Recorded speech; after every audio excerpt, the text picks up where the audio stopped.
वैचारिक लाइन पे बोला है कि उनकी जो गंदी मानसिकता है उसको उखाड़ना है। हमारी लड़ाई उनसे कोई जातिगत थोड़ी है, मतलब वो थोड़ी है कि क्या कहते हैं कि इंसान की लड़ाई नहीं, हमारी विचारों की लड़ाई है। आदमी से व्यक्ति कोई विशेष सविता से रोय लड़ाई हमारे लिए है ही कुछ नहीं कर सकती, वो हाँ। कुछ नहीं है हमारे लिए। उसकी जो मानसिकता है कि बार बार वो डॉक्टर रितु जैसे प्रोफेसर को बार बार तंग ना करे, हाँ। उसकी लड़ाई है, उसको अरेस्ट होना इसलिए जरूरी है। और आज लड़ाई सविता रॉय तक भी नहीं रही है। सविता रॉय तो एक आज लड़ाई वाइस चांसलर से डायरेक्ट है, आज लड़ाई संघियों से डायरेक्ट है, अमित शाह से जो ये चीजों को करवा रहा है, मोहन बागु जो चीजों को करवा रहा है, वाइस चांसलर को प्रूफ देना पड़ेगा उस दिन कि आप कुलपति खिसाली एक धर्म, एक जाति, एक विचारधारा क्यों, या अन्य लोग जो आपके विश्वविद्यालय में हिंदू, मुस्लिम, सिख, ईसाई, दलित, शोषित जितने भी उसमें हैं, मिनोरिटीज जितनी भी, बुद्धिस्ट हैं, जैन हैं, उन सबके हो। अगर आप उन सबके हो तो आप एक क्रिमिनल को जो उच्च वर्ग से आती हैं, वो इतनी बड़ी क्रिमिनल है, उनका पास्ट रिकॉर्ड इतना ज्यादा गंदा है, उसको आप इमीडिएट सस्पेंड करोगे। Enough is enough now. साथियों नमस्कार, मैं हूं मनोज अंतानी। आज 162 दिन हो चुके हैं डॉक्टर रितु को दिल्ली विश्वविद्यालय पर बैठे हुए अपने न्याय की गुहार लगाते हुए। 51 दिन पर इसी दिल्ली विश्वविद्यालय के मंच से मैंने एक बात ये कही थी कि आज 51 दिन है, हिंदुओं के लिए शुभ होता है, तो क्यों ना हिंदू धर्म के मानने वाले लोग या वैचारिक मतभेद वाले लोग अपनी इस बेटी को न्याय दिला पाने में क्यों असमर्थ हैं, आगे क्यों नहीं आते हैं। तो 101 दिन पर वो इस काम को कर सकते थे, लेकिन इस मौके को भी वो चूक गए हैं। ऋतु, क्या लगता है क्यों हट धर्मिता दिल्ली विश्वविद्यालय प्रशासन की है आपके इस मामले को लेकर? आपके ही मामले को नहीं, और भी बहुत सारे प्रोफेसर हैं जिनको इस दिल्ली विश्वविद्यालय से न्याय नहीं मिल पा रहा है।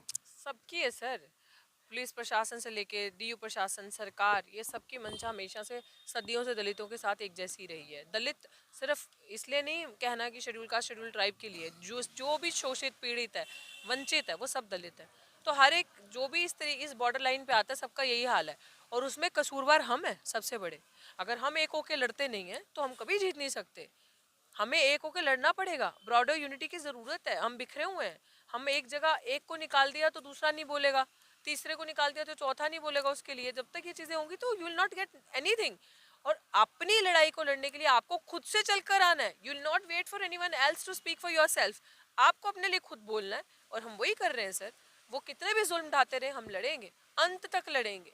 जब तक हमारे शरीर में हिम्मत है हम लड़ते रहेंगे। इस तरह के मामलों की जब मैं समीक्षा करता हूं तो मुझे कहीं ना कहीं अपने परिवारों में भी कमियां नज़र आती हैं। आप जैसी लड़की, जैसा कि अभी थोड़ी देर पहले आशुतोष ने कहा कि बहन कुमारी मायावती के बाद देश के अंदर आप प्रखर रूप से निकल कर आई हैं, तो क्यों नहीं हमारे परिवार लड़कों को तो आगे बढ़ाने के लिए आगे करते हैं, लेकिन कहीं ना कहीं पितृसत्तात्मकता से आज भी महिलाएं, स्वर्ण समाज की महिलाएं तो लड़ी नहीं हैं, लेकिन हमारे समाज की महिलाओं का तो बहुत बुरा हाल है। देखिए, ये पहली बात तो मैं आपकी क्लियर करती हूँ, जो आपने कहा बहन कुमारी मायावती जी के बाद नहीं, उनका अभी भी समय है, तभी भी था, अभी भी है, और ये हमेशा तक रहेगा। मैं कहती हूँ जब तक हम लोग या आने वाली पीढ़ियां भी जब तक जिंदा है, उनका नाम ऐसे ही अमर रहेगा। और दूसरी बात कि उनसे हमने लड़ने की तरीका सीखा, ऊर्जा मिलती है उनसे। तो वो एक बात सही है कि हाँ, मैंने उनका रास्ता देखा, उनसे सीखा कि ऐसे अगर गंदे दौर में जब हमें बोलने का अधिकार नहीं था, महिलाओं की इतनी बद से बदतर स्थिति थी, हमें द्वितीय दर्जे का नागरिक समझा जाता था, इंसान तो समझा ही नहीं जाता था। तो ऐसी परिस्थितियों में अगर वो लड़े, आगे आए, तो it is a huge lesson for all of us कि अगर वो लड़ सकती हैं इतनी ऐसी परिस्थितियों में, तो आज तो आपका सब कुछ है। And if you are not, हमारी महिलाएं, मैं आपको बता रही हूँ, मुझे sometimes I really feel sad and I want कि ये ट्रेंड बंद हो। हम लोग क्या आता है ना, एक वर्ड है सिमुलेशन, साइकोलॉजी में एक प्रॉपर इस पे चैप्टर है। हम लोग क्या करते हैं, दूसरे के कल्चर में ना सिमुलेट होते हैं, वो जैसे जैसे करते हैं ना, वैसा वैसा उनको देख के करने लग पड़ते हैं। हमें नहीं पता कि क्या सही है क्या गलत है, बस कंफर्मेशन बायस है। खूटे बकरियां आगे चल रही हैं, वो आगे कुएं में गिर रही हैं, तो शायद हमें भी गिरना चाहिए, कुछ अच्छा होगा, या so this is what is happening. हमारे समाज ये नहीं देख रहा कि आपके पास वेयर इज योर हिस्ट्री, आपका कल्चर कहाँ है, आपकी लिए जो चीजें बनी थी, आपके बाबा साहब ने जो आपके लिए बनाया, वो कहाँ है। आप सब कुछ गवा चुके सिर्फ इसलिए कि आपको भीड़ में दूसरों के जैसा दिखना है। ये जो दूसरों के जैसा दिखना है और अपने आप को जो अपना परसेप्शन जो है वो अदर्स पे डिपेंड करता है आपका, यही आपकी नाकामी है, यहीं पे आप मरते हो। आपको अपनी लकीर तो खुद खींचनी है ना सर, बड़ी करनी है। तो वो हम कर रहे हैं, वो ये कर रहे हैं साथी आशुतोष, हम जैसे लोग, ये साथी जो पीछे बैठे, ये आप जैसे पत्रकार जो ये चीजें दिखाते हो, तो इस चीज़ की लड़ाई है। परिवारवाद की लड़ाई भी तो लड़नी पड़ेगी, परिवारों को भी तो समझना होगा कि हमारे बच्चे पढ़ेंगे लिखेंगे आगे बढ़ेंगे, लेकिन उसके लिए उनके साथ खड़ा भी तो होना पड़ेगा ना। एकदम एकदम एकदम, ये दिस इज कॉल्ड पे बैक टू सोसाइटी। अगर बाबा साहब ने, मैं कहती हूँ कि बाबा साहब को करना चाहिए था ये, कम से कम उनके बच्चे बचते तो सही ना। आज कहीं से भी हमें, अमर है वो, हमें देख रहे होंगे तो लिटरली उन लोगों पे कोसते होंगे कि ये बच्ची अगर यहाँ बैठी है ना, आज अगर हम जैसे बच्चों को बैठे देखते और बाबा साहब जीवित होते ना, तो सबसे पहले बाबा साहब हमारे साथ यहाँ बैठे होते, कांसी राम जी हमारे साथ सड़क पे होते, वो वहां नहीं होते। ये हमें दर्द है इस चीज का कि वो लोग जो निकल के नहीं आते, अपनी जो उनके घर की महिलाएं हैं, सब का कुकर्म करेंगे, सब मंदिर जाना, ये करना वो, मेरे को थोड़ी ना किसी के धर्म से एलर्जी है, हम तो सबके धर्मों का सम्मान करते हैं। जब हमारे बाबा साहब ने सब धर्मों का सम्मान करके उसको संविधान में हर धर्म को एक जैसा वो दे दिया, तो हमारी औकात नहीं किसी से नफरत करने की। तो मैं ये बता रही हूँ कि इस चीज से बाहर आना पड़ेगा ना सर। इस चीज से बाहर आप तभी आओगे जब आप समाज में जाओगे, जब आप लोग हमारे साथ सिमिलेट होगे, अपने कल्चर को पढ़ोगे। आप अम्बेडकर को पढ़ो ना यार, क्यों नहीं पढ़ती हैं अम्बेडकर को उनकी महिलाएं? मूर्ति तोड़ने से फुर्सत नहीं है उनको। हाँ, मूर्तियों की लड़ाई नहीं है ना सर, नहीं लड़नी इस चीज की। ये फूल चढ़ाना सर, ये सिंबॉलिक इज्म करके, एक दिन का प्रोग्राम करके, ये नहीं चलेगा ना सर। अब जमाना बदल रहा है, अब आप ही के बच्चे बदल रहे हैं, वो नहीं चाहते वहां पे जाओ। कितनी चीजें ऐसी हैं जहाँ मैं खुद जाना पसंद नहीं करती हूँ, और मैं नहीं जाती हूँ, I choose not to go there, क्योंकि we want to break this trend. We want कि मिशन हो, कमीशन ना हो, और बिल्कुल निस्वार्थ तरीके से चीजें हो। थोड़ी ना हमने बाबा साहब के नाम से दुकानें चला के अपनी घर गृहस्थी बचानी और चलाना है, ये चीज नहीं है। This is not pay back to society, we are paying back to ourselves and just family. इस ट्रेंड को ब्रेक करते हुए हम जैसे यूथ ने ठाना है कि भाई ये पढ़े तो हैं अब हम बाबा साहब को, अब उसको इम्प्लीमेंट कैसे करना है, एग्जैक्टली और वही हम कर रहे हैं। और इसीलिए समाज का दायित्व बनता है, होली सोलरी रिस्पॉन्सिबिलिटी बनती है कि आओ हमारा साथ दो। अब नहीं दिया तो फिर कभी नहीं दिया, अभी इस चेंज को नहीं लाया तो कभी नहीं करोगे साथियों। आज तो 3-3 रैलियां की हैं और तीनों सफल रैलियां हुई हैं। पूरा दिल्ली यूनिवर्सिटी के लोगों ने देखा है कि किस तरीके से एक दलित महिला जब खड़ी होती है तो उसके साथ किस तरह रैली नहीं रैला निकलता है। 6 तारीख का क्या प्लान है? देखो 6 तारीख जो अब तक 3 रैलियां हुई हैं, वही महारैलियां हुई हैं। इन सब के जो भ्रम थे वो तोड़े हैं उन 3 रैलियों ने। अब जो हमारी चौथी रैली है, ये अंतिम चोट है। इस आपने बोला ना कि लड़ाई परिवारवाद की है, उससे पहले कहीं ज़्यादा लड़ाई जातिवाद को तोड़ते हुए, पितृसत्ता पर पैर रखते हुए ब्राह्मणवाद को नस्त नाबूद करना है। तो ये सारी चीज़ों की लड़ाई है। अब 3 रैलियों को अच्छे दिखा दिया। यहाँ सविता रॉय डर के बैठ के इंग्लैंड अमेरिका भाग गई थी, या पीछे या यहाँ का वाइस चांसलर पीछे वाले गेट से भागता हुआ नजर आया। तो ऐसे लोग छुप जाएंगे अब। तो 6 तारीख का जो बड़ा आह्वान है हमारा, जो 6 तारीख को महारैली पंजाब से सीधा कॉल आया, निहंग सिंह जत्थेदार हमारे साथ लगे हुए हैं, और ये उन्होंने प्रेस कॉन्फ्रेंस में तक हमको बुलाया। हम गए, हम अकाल तख्त से हमने हरमंदिर साहब से हमने अनाउंस भी किया है, उन लोगों ने अनाउंस किया है।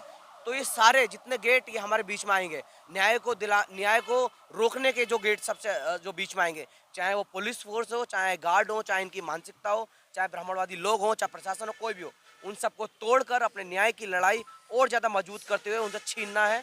जो हमारा हक है, जो हमारा अपना डिमांड है, उन सबको छीन के लेना है। क्योंकि जातिवाद एक ऐसी मानसिकता बन चुकी है, बनी हुई है सदियों से, जिसको तोड़ा नहीं जा रहा। बाबा साहब अम्बेडकर ने उसका अच्छा खासा रास्ता दिया है, कांसीराम साहब ने उसको अच्छे से ग्राउंड पे इम्प्लीमेंट किया है। उसके बावजूद भी आज जो देश के हाल हैं, जिस तरीके से एक और खबर सुनने में आई, लाल कृष्ण आडवाणी को भारत रत्न मिल रहा है, मतलब ऐसे ऐसे लोगों को जो जहाँ वो गए वहाँ दंगे हुआ, लोगों को मारा गया, काटा गया, ऐसे ऐसे लोगों को भारत रत्न दिया जा रहा है। और जो लोग न्याय पसंद लोग हैं, जो चाहते हैं इस देश में वो लोग भी जिंदा रहे और हम लोग भी जिंदा रहे, और वो लोग भी अमन शांति से रहे, हम लोग भी अमन शांति से रहे। हम लोग प्यार मोहब्बत वाले लोग हैं। हम लोग जब ऐसी बातें करें तो हमारे ऊपर लाठी डंडे बरसाए जा रहे हैं, हमारे ऊपर पत्थर फेंके जा रहे हैं, हमारे सामान चोरी किए जा रहे हैं, हमको एबीपी के छोटे छोटे बच्चों द्वारा कम्युनल नारे लगा के हमको भड़काया जा रहा है। तो ऐसी चीज़ें ये लोग कर रहे हैं।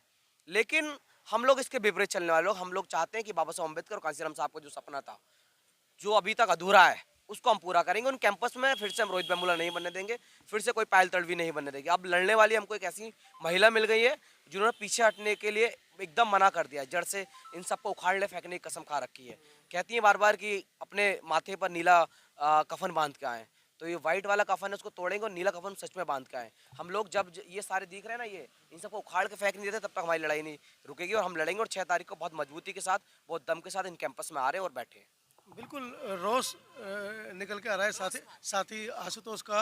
तो 6 तारीख का जो रोष प्रदर्शन है आप लोगों का, 160 161 62 दिन का जो रोष प्रदर्शन है, क्योंकि 6 तारीख तक हो सकता है कि 106 छठा या 7वां 63वां दिन हो, तरह से जो है ना 65-66वां दिन हो, तो क्या लगता है कि इस आंदोलन में आप लोग, जैसे कि साथी आशुतोष ने कहा कि हम ये झंडे उखाड़ेंगे, ताले तोड़ेंगे, तो प्रदर्शन उग्र होगा क्या? झंडे उखाड़ेंगे? नहीं नहीं नहीं नहीं नहीं, उनकी बात को आप शायद समझ नहीं पाए। मेरे दर्शक वो भी नहीं समझ कभी पाए भी ना। ये नहीं कहेंगे कि हम उखाड़ेंगे, नहीं नहीं, ये भाषा हमारी है ही नहीं। वैचारिक लाइन पे बोला। वैचारिक लाइन पे बोला है कि उनकी जो गंदी मानसिकता है उसको उखाड़ना है। हमारी लड़ाई उनसे कोई जातिगत थोड़ी है, मतलब वो थोड़ी है कि क्या कहते हैं कि इंसान की लड़ाई नहीं, समता का हमारी विचारों की लड़ाई है। एक आदमी से लड़ाई एक आदमी से, व्यक्ति कोई विशेष से सविता तो रॉय हमारे लड़ाई लिए है ही कुछ नहीं कर सकती, वो हाँ। कुछ नहीं है हमारे लिए। उसकी जो मानसिकता है कि बार बार वो डॉक्टर रितु जैसे प्रोफेसर को बार बार तंग ना करे, उसकी लड़ाई है, उसको अरेस्ट होना इसलिए जरूरी है। और आज लड़ाई सविता रॉय तक भी नहीं रही है।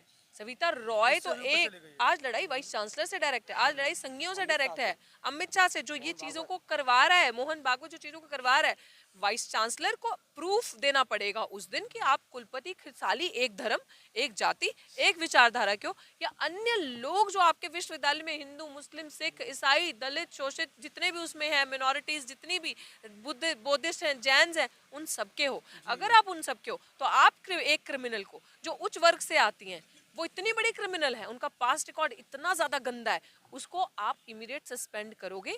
Enough is enough now. तो ये हमारी है। उखाड़ के फेंकना मतलब इनकी गंदी सोच को उखाड़ के फेंक देना, इनके उन विचारों को उखाड़ के फेंक देना जो मनुष्य को मनुष्य ऊंचा नीचा बताते हैं, जो हम जैसे लोगों को आवाज उठाने पे, अच्छे कपड़ा पहनने पे, अच्छी अंग्रेजी, अच्छी बात बोलने पे इनके बदन में आग लगती है और ये हमें इतनी प्रताड़ना करते हैं कि सिस्टम से निकालते हैं। इन लोगों को उखाड़ के फेंकना है, ऐसी विचारधारा को। तो समझ के आप ये मत। तो साथियों, बात कुलपति साहब की चल रही है विश्वविद्यालय के।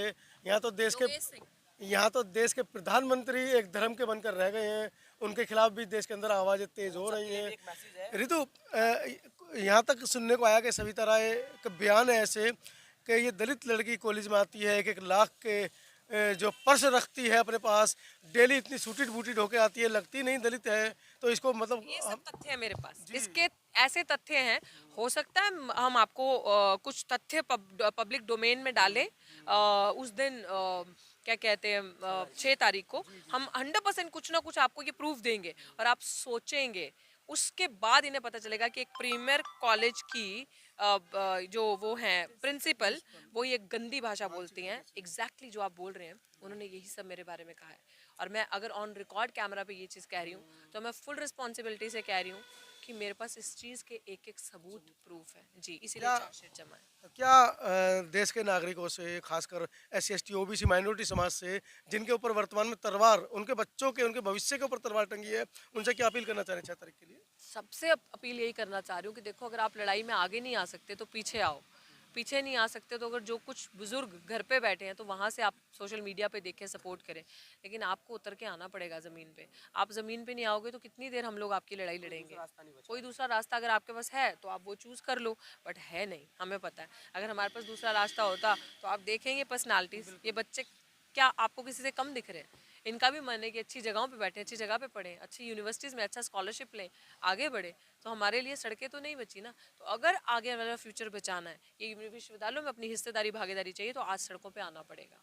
ये मेरा स्ट्रॉन्ग मैसेज है। तो साथियों, अभी ज़्यादा समय नहीं हुआ है। इन 100 वर्षों के अंदर ही डॉक्टर अम्बेडकर ने पानी पीने का जो आंदोलन किया है, उसी आंदोलन को, वो मात्र एक पानी का आंदोलन नहीं था, वो समता का भाव था। एक नागरिक देश के अंदर है और उसको आप पानी नहीं पीने देंगे, शिक्षित नहीं होने देंगे, कैसे देश समृद्ध करेगा? उसी और ऋतु का आज का साक्षात्कार है। आप लोग आए 6 फरवरी को सुबह 10 बजे Delhi University gate number 4 art faculty पर, और इस प्रोटेस्ट का हिस्सा बने। कुछ ऐतिहासिक होने वाला है। पिछले 3 प्रोटेस्ट में आपने देखा समता आवाज़ के माध्यम से किस तरह से जन आधार ऋतु के साथ बढ़ चढ़ कर आया है। इस बार 6 तारीख को भी आप लोगों से अपील की जा रही है कि आप लोग आएँ और ज़्यादा से ज़्यादा इस प्रोटेस्ट में हिस्सा लें। मैं हूं मनोज अंतानी, आज दिल्ली विश्वविद्यालय की आर्ट फैकल्टी से डॉक्टर ऋतु के साथ समता आवाज़ टीवी के लिए धन्यवाद। अपने कमेंट्स ज़रूर कमेंट सेक्शन में लिखें, जिससे कि हम अगली बार जब ऋतु से मिलें, प्रोफेसर ऋतु से मिलें, तो जो आपके सवाल हैं वो हम इनसे पूछ पाएँ।